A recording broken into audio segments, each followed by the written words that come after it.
27 సాయంత్రానికల్లా రాజ్యసభకు సంబంధించి ఆంధ్ర నుంచి తెలుగుదేశం ఉంటుందా లేదా అని తేలిపోతుంది. ఓవరాల్గా దేశవ్యాప్తంగా చూసుకుంటే ఏమవుతుంది అనేటువంటిది లెక్క చూస్తే ఖాళీ అవుతున్న రాజ్యసభ స్థానాల్లో ఉత్తరప్రదేశ్ నుంచి అత్యధికంగా 10 ఉన్నాయి.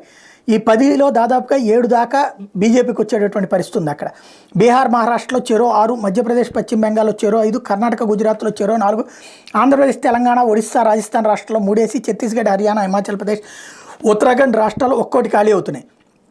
అయితే ఈ దఫా ఏకంగా బీజేపీకి 28 సీట్లు రాబోతున్నాయి. ఎన్నికలు జరిగే 56 రాజ్యసభ స్థానాలు 28 సీట్లను బీజేపీ గెలుచుకోబోతుంది. ప్రస్తుతం రాజ్యసభలో 93 మంది బీజేపీతో కలిసి ఎన్డీఏ బలం 114 ఉంది. కాంగ్రెస్కు 30 సీట్లు ఉన్నాయి. హిమాచల్ అసెంబ్లీలో కాంగ్రెస్ సంఖ్యాబలం దృష్ట్యా అక్కడ ఒక్క రాజ్యసభ స్థానం ఆ పార్టీకే దక్కబోతుంది. దాన్ని ప్రియాంక గాంధీ కేటాయించిన సమాచారం.